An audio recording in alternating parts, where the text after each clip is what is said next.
Do'stlar, Necros Official kanaliga xush kelibsiz. Bugungi videorolikda men sizlarga qanday qilib agar unutgan bo'lsangiz Instagram parolingizni qanday ko'rish mumkin shuni o'rgataman.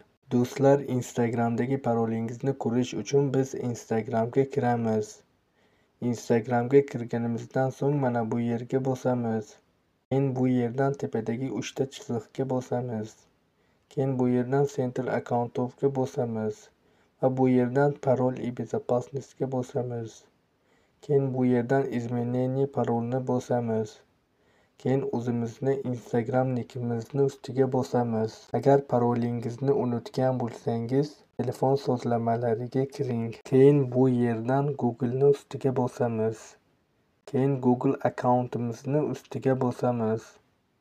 Keyin bu yerdan Google akkauntni ustiga bosamiz va bu yerdan xavfsizlik va kirishni ustiga bosamiz.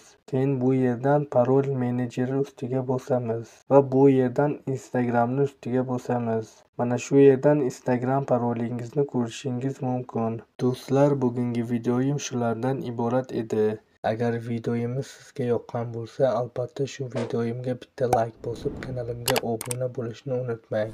Men esa do'stlar sizlar bilan xayrlashaman va kelgusi videolarda ko'rishguncha chao deb qolaman.